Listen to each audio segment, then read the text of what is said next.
Hi friends, வாழ்க்கையில் முன்னேறணும்னு நினைக்கிறீங்களா? அப்போ இந்த வீடியோ உங்களுக்காக தான். இந்த வீடியோவை ஸ்கிப் பண்ணாமல் ஃபுல்லாக பாருங்கள். வாழ்க்கையில் முன்னேற வேணுங்கிற ஆசை மட்டும் இருந்தால் போதாதுங்க, அதுக்கான முயற்சியும் வேணும். ஒரு குளத்தில் தேங்கி இருக்கும் நீரை போல் நம்மளுடைய வாழ்க்கை இருந்துச்சு அப்படின்னா அங்கே பாசி பிடிச்சிடுங்க. ஓடிக்கொண்டு இருக்கும் நீரை போல் இருந்தால் தான் எத்தனை தடைகள் வந்தாலும் அதெல்லாத்தையும் தவிர்த்தெறிய முடியும். நம்மளோட வாழ்க்கை ஒரு நதியை போல் இருக்கணுங்க. எத்தனை பிரச்சனைகள் எத்தனை தடைகள் வந்தாலும் அதெல்லாம் தவிர்த்தெறிஞ்சிட்டு நம்மளோட இலக்கை நோக்கி ஓடிட்டே இருக்கணுங்க. அதுக்கான சில யோசனைகளை உங்கள்கிட்ட பகிர்ந்துக்கிறேன். வெற்றி பெறணும், முன்னேற்றம் அடையணும் அப்படிங்கிற ஆசை எல்லாருக்கும் தாங்க இருக்குது. ஆனால் அது ஏன் எல்லாராலையும் செய்ய முடியறதில்ல அப்படின்னா, சில பேர் அதுக்கான முயற்சி எடுக்கிறதுல தான் சோம்பேறித்தனமாக இருக்காங்க. எதை செஞ்சாலும் நாளைக்கு பார்த்துக்கலாம் அப்படின்னு இன்றை இழந்து கொண்டு இருக்காங்க. அப்படி இன்றைக்கி இழக்கிறதுனால அவங்க பல தோல்விகளை அடைகிறாங்க. நமக்குள்ள எல்லா சக்தியும் இருக்குங்க, எதுவும் செய்ய முடியாது அப்படின்னு யாருமே கிடையாது. எல்லாராலையும் எல்லா விஷயத்தையும் செய்ய முடியும். நாம் தான் அதுக்கான முயற்சியை எடுக்காமல் யோசிச்சுட்டே இருக்கோம். நம்மளை போல் இருக்கிற இன்னொருத்தர் நம்ம யோசிச்சுட்டு இருக்க நேரத்தில் அந்த விஷயத்தை சாதிச்சே முடிச்சுறாங்க. அவங்களும் நம்மளை போல் மனுஷங்க தானே, அவங்களால செய்ய முடியுதுன்னா ஏன் நம்மளால் செய்ய முடியாது அப்படின்னு ஒரு நிமிஷம் யோசிச்சு பாருங்களேன்.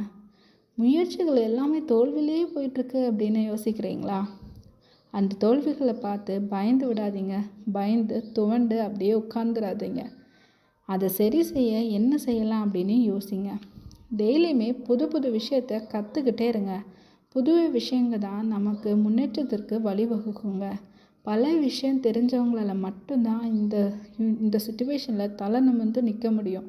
ஸோ டெய்லி புது புது விஷயத்தை கற்றுக்கிட்டே இருக்க. இப்போ இருக்க சுச்சுவேஷனில் இருக்கக்கூடிய அட்வான்ஸ் டெக்னாலஜி எல்லாத்தையுமே கற்றுக்கோங்க.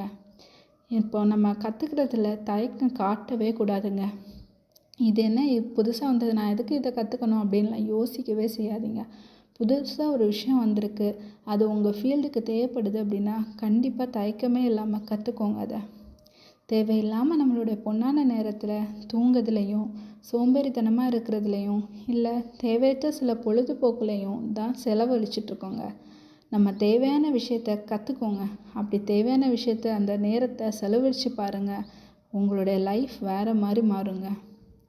நம்மளோட வாழ்க்கைங்கிறது ரொம்ப இனிமையானதுங்க. டெய்லியுமே புது விஷயத்தை கற்று புதுமையை நோக்கி ஓடிட்டே இருங்க. நம்மளுடைய பழக்க வழக்கங்க வாழ்க்கையில் சாதித்தவங்கள மாதிரி இருக்கணுங்க. நல்ல புக்ஸை படிங்க.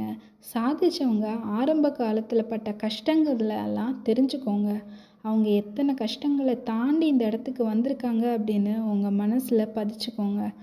அவங்க பட்ட கஷ்டத்தை எல்லாத்தையுமே யோசித்து பார்க்கும்போது நம்மளுடைய கஷ்டங்கள் அப்படிங்கிறது ஒரு சின்ன துரும்பு மாதிரி தான் இருக்க போகுது. இன்றைக்கி கஷ்டப்பட்டு முன்னேறிவிட்டால் நாளைக்கு பல பேருக்கு நம்மளே ஒரு முன்னோடியாக இருக்க போகிறோம். ஸோ இன்றைக்கி படுற கஷ்டத்தெல்லாம் நினச்சி துவண்டு போய் உட்காராதீங்க. இந்த கஷ்டங்கள் எல்லாம் நாளைக்கு நம்ம முன்னேற்றம் அடைகிறதுக்கான வெற்றிக்கான படிகளாக இருக்க போகுது. வெற்றி மட்டும்தாங்க நம்மளுடைய கண்களுக்கு தெரிய வேணும் அப்படிங்கிறத மனதில் பதித்து வச்சுக்கோங்க. கண்டிப்பாக ஒரு நாள் நீங்கள் வெற்றி அடைஞ்சு காட்டுவீங்க.